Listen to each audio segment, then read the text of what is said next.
on est mardi, hein. Hier c'était lundi, lundi du jeûne fédéral. Ça veut dire qu'ici en Suisse, ils réservent une journée dans l'année pour jeûner et prier pour le pays. Alors on l'appelle jeûne fédéral. Donc c'était hier, lundi, le 16, c'était férié.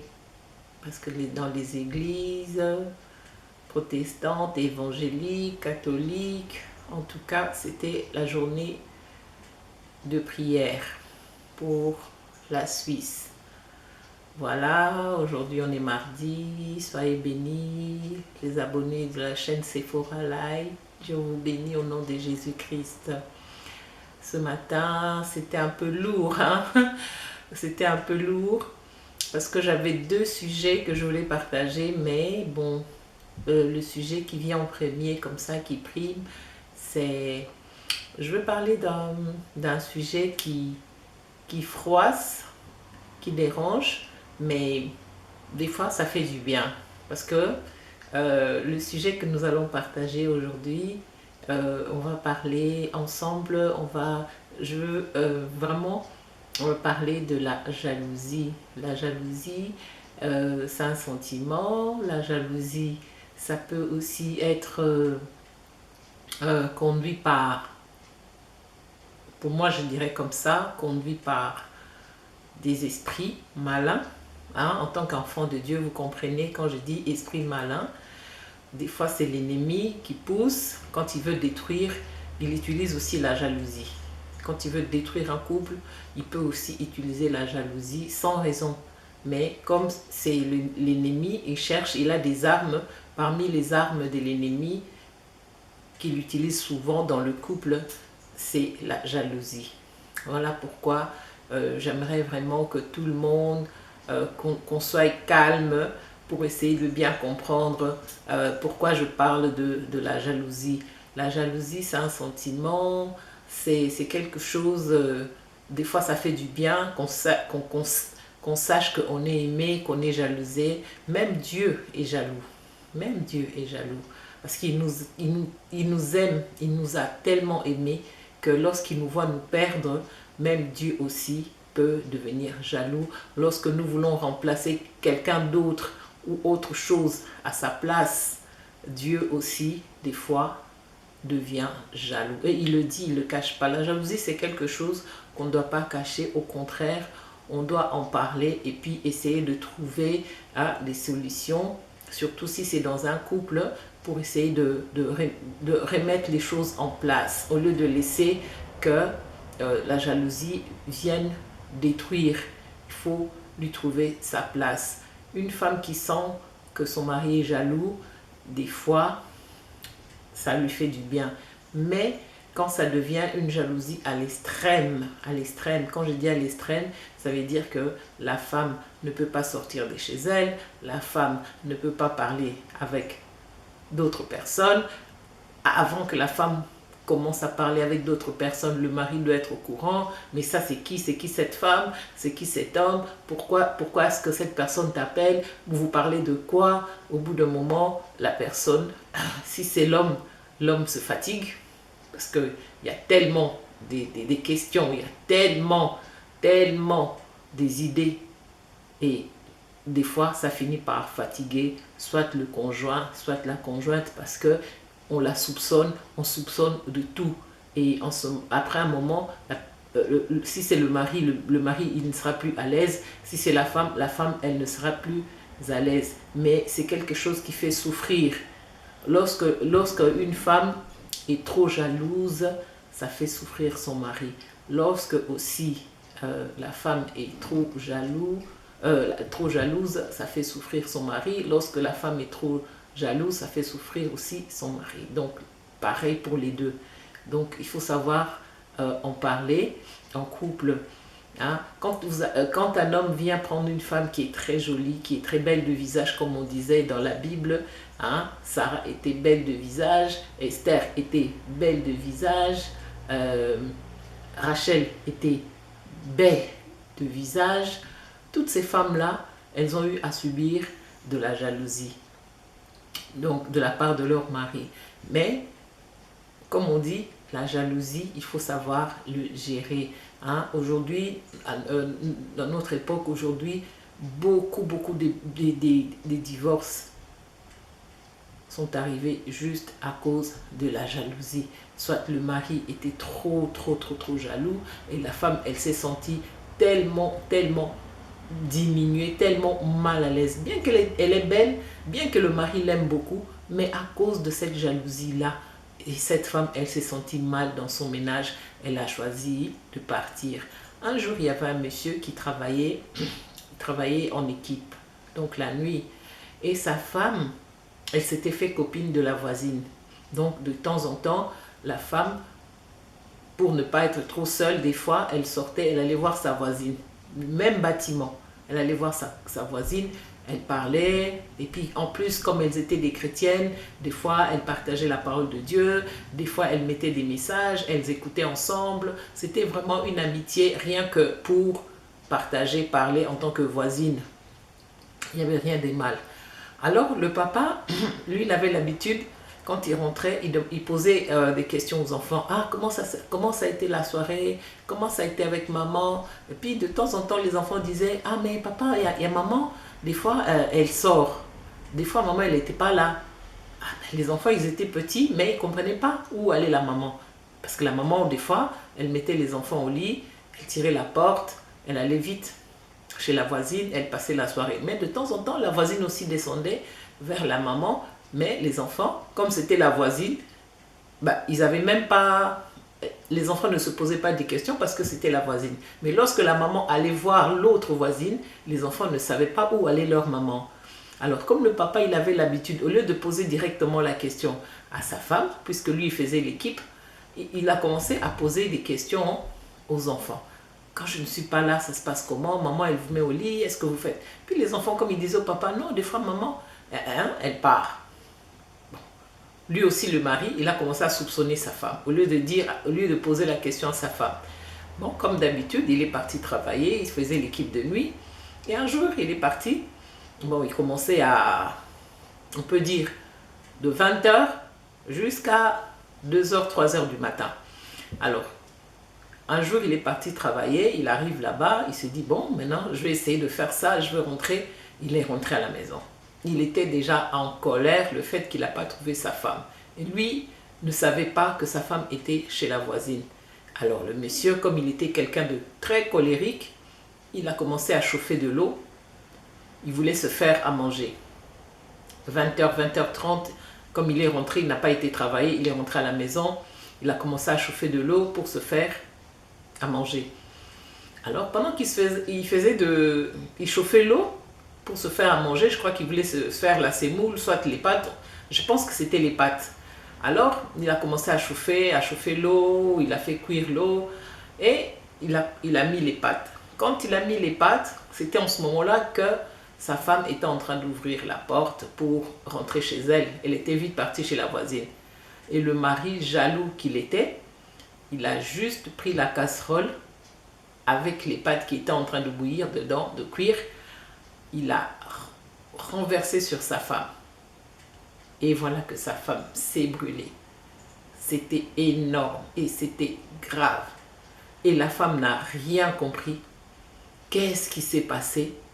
Pourquoi est-ce que, en tout cas, elle-même, elle était déjà surprise de voir que son mari était à la maison. Bon, elle ne s'est pas posé la question. Peut-être qu'elle s'est imaginée, peut-être que oui, il est rentré, peut-être que parce qu'il n'a pas travaillé ce soir-là, il avait quelque chose. Ils n'ont même pas eu le temps de discuter et que la femme, elle avait déjà reçu cette eau bouillante sur son visage et les pâtes, tout avait collé sur elle et directement l'ambulance à l'hôpital. Vous voyez, à cause de la jalousie, à cause de manque de dialogue. Il y a aujourd'hui les hommes, quand tu vas aller chercher ta femme, si vous la trouvez jolie, si elle est jolie, mais gloire à Dieu, prends soin de ta femme sans devenir trop jaloux jusqu'à ce niveau-là. Il y a des femmes aujourd'hui, elles ne peuvent pas sortir sans son mari. Il y a des femmes aujourd'hui, elles ne peuvent pas voyager sans son mari. Il y a des femmes aujourd'hui, elles ne peuvent pas recevoir des coups de fil. Il y a des femmes, il y a aussi pareil, il y a aussi des hommes aujourd'hui, chaque 5 minutes, sa femme qui l'appelle au bureau. Chaque 5 minutes, qu'est-ce que tu es en train de faire? Et le soir, quand il rentre, ça commence. Qui est passé dans ton bureau? Qu'est-ce que tu as fait aujourd'hui? Passe-moi ton téléphone. Elle commence à, quand le mari rentre dans la salle de bain, la femme, elle prend le portable pour aller regarder qu'est-ce qui est appelé, qui a appelé son mari. Toutes ces choses-là, c'est l'œuvre de l'ennemi et c'est par manque de dialogue. Quand tu as pris une femme qui est belle, accepte sa beauté et valorise-la avec sa beauté et fais-lui confiance. Tout ça, c'est parce qu'il y a manque de dialogue. Quand une femme dialogue, une belle femme dialogue bien avec son mari, et quand cet homme-là aussi a confiance à sa femme, il faut voir là où tu as pris ta femme. Comment est cette famille, où tu as été prendre cette femme, qu'elle soit belle de visage. Mais si c'est une famille respectueuse, il n'y a pas besoin de se faire trop de soucis par rapport à ça. Mais ne deviens pas toi-même le premier ennemi de ta femme. Tu l'enfermes. Il y a des femmes qu'on enferme à la maison. Son mari l'enferme carrément à la maison. Ou soit le mari la fait suivre. La fait suivre par des détectives privés. Lorsqu'il lui part des fois en voyage, il a un détective privé qui suit sa femme. Voyez ça? Et ça aboutit à quoi? Des fois à des divorces. Hein? Tu t'es marié avec une femme qui a des amis, tu t'es marié avec une femme qui a étudié, elle connaît du monde. Aujourd'hui, parce qu'elle est mariée, elle doit couper toute relation avec tout le monde. Tout le monde. Et c'est pareil. Il y a des femmes aussi comme ça, trop jalouses. Hein? Pourquoi aujourd'hui tu es parti te couper les cheveux? Pourquoi est-ce qu'aujourd'hui tu n'as jamais cette chemise-là? Pourquoi tu l'as mise aujourd'hui? Hein? Où tu vas aller? Aujourd'hui tu prends telle voiture. Pourquoi aujourd'hui tu prends l'autre voiture? Où est-ce que tu vas aller? Vous voyez, il y a une femme, elle était tellement jalouse, elle aussi, trop jalouse. Son mari est parti au travail. Après le travail, le mari n'a pas dit à sa femme qu'il allait rendre visite à la famille. Voilà que le mari, il a fini son travail, tac, il va voir la famille. Il va là-bas, il mange, parce que c'était l'heure du souper, il a soupé là-bas et tout. Et puis le mari, il rentre tranquillement chez lui, et la femme qui était déjà en colère, énervée, et puis qui demandait à son mari, dès qu'il est rentré, il a commencé à enlever son imperméable et tout, parce que c'était au début d'hiver un peu, son manteau, il était en train d'enlever son manteau, et puis la dame qui était en face de lui, lui disait, mais pourquoi tu es rentré à cette heure-ci? Et puis le monsieur il disait, ah oui, j'ai été rendre visite à la famille, à une dame là, à un couple là, j'étais là-bas et tout. La femme ne le croyait même pas. Et il dit, alors la femme qui demande à son mari, est-ce que tu as mangé? Et puis le mari, il était là, non, j'ai pas mangé, fais-moi vite quelque chose, fais-moi un petit truc à manger, parce que c'était un peu tard, fais-moi un petit truc à manger, j'ai pas mangé. Pendant que le mari il était en train d'enlever son manteau, sur sa cravate, il y avait une grosse feuille de légumes attachée à sa cravate. Ça veut dire qu'il a mangé. Il a mangé quelque part. Et lui disait, non, j'ai pas mangé. Voilà. Au lieu tout simplement d'appeler sa femme, dire que bon, après le travail, je vais aller rendre visite à telle personne, quelqu'un de la famille, comme il lui l'avait dit. Non, lui, il n'a rien dit. En plus, sa femme qui lui demande, t'as mangé? T'as soupé? Non. Pendant qu'il disait ça, il y avait cette feuille de légumes sur sa cravate. Vous voyez? Ça, c'est parce que aussi la femme, elle était un peu trop jalouse. Elle contrôle tout. Et le mari, maintenant, il devient menteur. Parce qu'il sait que s'il dit la vérité, ou s'il ne dit pas la vérité, voilà qu'est-ce qui va se passer. Tout ça, c'est à cause de la jalousie qui tue les couples, la jalousie qui pousse les couples au divorce, par manque de dialogue, par manque de confiance. Hein? La base d'un couple, c'est déjà la confiance. Il faut que la femme arrive à faire confiance à son mari et que le mari aussi arrive à faire confiance à sa femme. Pourquoi? Parce que vous craignez Dieu. Si dans votre couple, Jésus-Christ est le Seigneur de votre couple et que vous prenez le temps de prier ensemble, personne n'aura envie de mentir à l'autre. Si vous êtes réellement, sincèrement les enfants de Dieu, vous verrez qu'il n'y aura pas la place à la jalousie. Parce que vous savez que le diable fonctionne avec la jalousie. Parce que c'est lui qui vient parler au cœur des femmes ou au cœur des hommes. Et maintenant, la personne commence à maltraiter l'autre sans le savoir. on est déjà en train de faire du mal à l'autre par cause de trop de jalousie. Un bel homme, c'est normal. Si vous avez un mari qui est beau, qui est bien, ben, sachez que actuellement, comme on voit, il y aura des personnes qui vont tourner autour de lui. Mais lui, s'il a confiance en vous, si vous êtes la femme de sa vie et que vous prenez le temps de tout partager et que vous craignez Dieu dans votre couple, vous verrez qu'il n'y aura pas de problème. Hein? Ces belles femmes-là tourneront autour, mais lui, il sera toujours ton mari. Il n'ira pas regarder ailleurs. Comme il y a des hommes qui disent, oui, oui, je vois, c'est une belle femme, mais c'est rien, ça s'arrête là. Il y a aussi des hommes comme ça. Voilà, hein? C'est pourquoi j'ai voulu partager un peu aujourd'hui.